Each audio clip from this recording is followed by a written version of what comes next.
Ciao amici, buonasera, benvenuti, bentrovati. Ho scelto per questa volta questa musica dei Genesis perché mi ricorda un periodo bellissimo della mia vita, quando ero ragazzina, pischella, e poi perché racconta una storia interessante che adesso è molto attuale. Adesso ho deciso di parlarvi di questa parete dietro di me, che è la più spirituale, è la più bella, è la più importante per cercare di volare in leggerezza. Apro casa, sì, questa è la cosa, l'idea eccezionale che mi è venuta in un momento eccezionale. Il titolo di questa sera è Amore non corrisposto. Perché? Perché spesso mi capita di innamorarmi degli artisti e di non essere corrisposta. Questo non vuol dire che non mi danno delle opere, ma magari me le danno, ma non vanno oltre, ecco. Uno di questi è Fabrizio Corneli, che è alle mie spalle e che sta dominando la mia stanza da 30 anni. Fabrizio Corneli è un artista fiorentino, è un artista che ho conosciuto grazie a una visita a casa di un'amica, una collezionista fiorentina, sua parente. Entrai in casa sua e vidi questa bellissima, questo uomo che volava e dissi: ma chi è questo? E mi disse: Fabrizio Corneli, ti porto a conoscerlo. E io ho detto subito, andai, lui mi accolse molto carinamente, gli chiesi. Abitavo in questa casa da pochi mesi ed era esattamente il 1900, da pochi anni, scusa, 93-94, e gli dissi: puoi farmi un lavoro per me, un site specific, come si dice in gergo? Puoi farmi un lavoro su questo culmine del tetto che è a 4,50 m? Certo, te lo faccio. E io ero emozionatissima, tra l'altro all'epoca era anche un po' insomma, un investimento importante. In questa casa non avevo niente, avevo lo stereo, avevo il letto e avevo appena finito di risistemare un po' le cose e ho detto: ma sì, faccio questo investimento. Allora la cosa che vi voglio raccontare è che c'era ancora la galleria, c'era mio padre e Fabrizio venne a Forte dei Marmi con la moglie e mi disse: Susanna, andiamo su da tuo padre nel soppalco, ci sediamo lì e mi dice una cosa incredibile che non avevo mai fatto: siediti, chiudi gli occhi e pensa a qualcosa di bellissimo. Mentre vi parlo, guardate l'espressione, quella sono io, è la sognatrice numero 5. E io ho chiuso gli occhi e non l'avevo mai fatto, cioè non avevo mai fatto una specie di meditazione e ho cominciato veramente a pensare delle cose bellissime, ma non mi vedevo assolutamente, avevo gli occhi chiusi. Fabrizio era in piedi davanti a me con una bella macchina fotografica e ha cominciato a scattare, io sempre con gli occhi chiusi che cercavo di pensare a qualcosa di bellissimo e mi ricordo anche a cosa pensavo.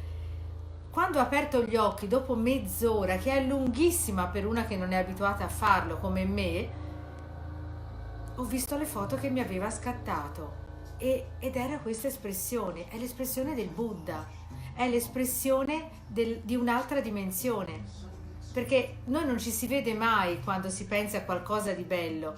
È così, ecco, io mi sono innamorata perdutamente di questo artista. Nel senso che avrei voluto fargli 10 mostre, avrei voluto portarlo in giro con me, ma aveva altri rapporti con altre gallerie, cose che accadono. E allora mi sono però accontentata di questa realizzazione bellissima fatta per casa mia. Come funziona? Questa scultura è fatta di niente. Adesso vi faccio vedere. Adesso spengo la luce che è sotto. Fine, non c'è più niente. Ci sono quelle lamelle soltanto che appena io gli ridò il comando lei si illumina, perciò è fatta di niente, è la smaterializzazione totale dell'immagine, il massimo del minimalismo. Adesso la riaccendo. Eccola. Questo è Fabrizio Corneli. Di cosa parla lui? Del sogno, del volo, del nulla e del tutto, del qui e dell'ora, che è la dimensione più interessante in arte. Ma qual è la cosa ancora più bella? È che quest'opera invecchia con me. Si deposita sopra queste piccole lamelle anche un po' di polvere, facendo abbassare leggermente le lamelle. Invecchia con me ed è la soddisfazione più bella. Infatti non va spolverata, non va aggiustata. Sto dicendo che le opere, le sculture, tutte invecchiano con noi. Questo è il bello, perché vivono con noi. Io ogni volta che entro in casa e accendo questa scultura mi sento controllata, mi sento protetta da una luce superiore, quella che io chiamo la luce divina, che può essere, vedete, questo è un'immagine buddista e non so neanche se Fabrizio è buddista, però io ho imparato tanto da anche altri artisti che spesso si rifanno alla filosofia buddista, perché la filosofia buddista con queste immagini ti portano in alto, ti fanno salire, ti fanno sognare, ma veramente questo è quello che vi volevo raccontare di questo grande artista, Fabrizio Corneli. Vedete le sopracciglia, gli occhi, il naso? Io vorrei sapere se secondo voi mi somiglia. Io dico di sì, perché è veramente... Io mi ci vedo ritratta in maniera importante. Dunque, adesso, come potete intravedere, alla sinistra c'è un Aldo Mondino. Un altro suo capolavoro si chiama Semà. Semà è quel cerchio che fanno i dervisci quando ballano, quando fanno il cerchio. Perché l'ho messo lì? E questo è quello che vi voglio raccontare, perché sono tutti bravi a attaccare i quadri male. Ho voluto spingere su questa situazione di volo e di danza, perciò tutte e due viaggiano insieme verso l'infinito, verso l'altissimo, verso il divino, ed è una cosa troppo necessaria. Il tetto c'è, ma non si vede con questi due artisti. Quando un'opera d'arte è in sintonia con la casa, vi fa dimenticare i confini, perché la mente umana ha una ampiezza infinita e quello che noi vogliamo è uscire dalla realtà, ma in questo modo, non esagerando, non drogandosi, non facendo cose pazze, ma godendosi in casa delle opere d'arte fantastiche. I Genesis sentite, no, perché loro valgono, Godetevi queste cose un secondo con loro.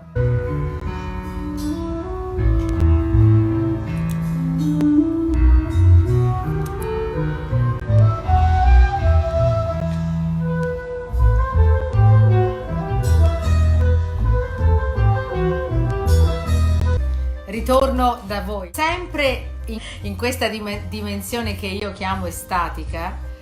Poi vi parlerò anche di un'opera lì, quella signora seduta, che è lì sotto, perché ho sempre questa necessità di scendere sulla terra, e allora ho messo una donna seduta, perché bisogna volare, ma bisogna anche scendere, bisogna anche stare fra noi, bisogna stare con i piedi per terra, cosa che io non riesco a fare bene. Però quest'opera, che adesso vi faccio vedere e mi alzerò al ritmo di Genesis, eccola, questo è Giacomo Piussi. Lui è un artista fiorentino. Lui mi corrisponde abbastanza, ecco, meno male. Sì, questa è una bella cosa. Eccola. Lei è seduta e aspetta, e dove l'ho messa? Vicino a una seduta. Vedete cosa voglio dire? Sopra si sale e sotto si scende. Sopra si vola e ora si scende. Ancora si vola con Pino Deodato, il padrone del mondo, e si torna in Italia con Giuliano Tomaino. e si va a Essaouira con Aldo Mondino. Questi sono i pali blu di Jackson Pollock e il cammello è a Essaouira. Grazie a questo quadro io sono andata a Essaouira. Vedete lei come ci segue sempre da qualunque parte. Ora casco, se sentite un botto è perché sono caduta camminando all'indietro, perché il cameraman non c'è, la truccatrice non c'è. Come vi dicevo, momentaneamente le opere non sono in vendita perché sono quelle di casa mia, ma la vita è lunga, cari collezionisti, e non si sa mai, magari mi innamoro di qualcuno e scappo via. Adesso quest'opera, che spero riusciate a vedere, guardatela bene.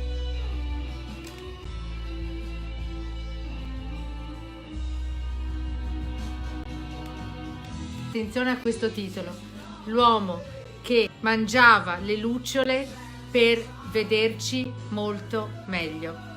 Sì, stasera ho voluto parlare di luci, ho voluto parlare di Fabrizio Cornelli, ho voluto parlare di ballo, di estasi, di danza. Cosa vuol dire tutto questo? Che nutrendosi d'arte, di cultura, ci si illumina e si vive meglio. È quello che io sto dicendo da tantissimo tempo. Bisogna nutrirsi di cultura. Vedete? Lui, quest'uomo, ha in mano una lucciola. Che cosa c'è più bello di una lucciola? Perciò guardate questo tris di cose. Abbiamo Pino Deodato che mangia la lucciola per vederci meglio. Abbiamo Fabrizio Cornelli che in una espressione completamente estatica domina la nostra casa, la nostra vita. Abbiamo Aldo Mondino dall'altra parte che vola, rotea. Ma vi voglio dire una cosa: lo sapete perché sono importante il ballo dei dervisci? Perché Mondino è diventato importante e tutti gli artisti importanti mirano solo ad una cosa: a cercare l'estasi dell'arte. Cosa vuol dire? Il derviscio gira su se stesso in Turchia, nel famoso ballo turco, e a forza di girare, tenendo le mani messe così, scusa, una che prende il beneficio e una che lo distribuisce al terreno, roteano su se stessi dimenticando il corpo. La colonna vertebrale diventa il perno su cui il corpo gira. A forza di girare, loro cadono in terra e raggiungono l'estasi parlando col proprio Dio. Per questo Mondino ha disegnato i dervisci, ha disegnato anche i danzatori Knawa, dove questo berretto che gira, alla fine qual è lo scopo? Parlare con Dio. Tu non puoi parlare con Dio mentre mandi un iPhone con il telefonino, non puoi parlare con Dio mentre cucini. Devi dedicarti, devi salire, devi spostare il baricentro dalla pancia alla testa e così vai in estasi. Il risultato qual è dell'estasi di Mondino? È il Cornelli. Ma siccome dobbiamo tenere i piedi per terra, dobbiamo stare anche seduti e questa è la sedia di Piussi. Perciò io vi ho detto tutto e quando posso ballerò anche Battiato e vi saluto in questo modo, con questa. State bene, state felici e tanta salute a tutti. Ciao!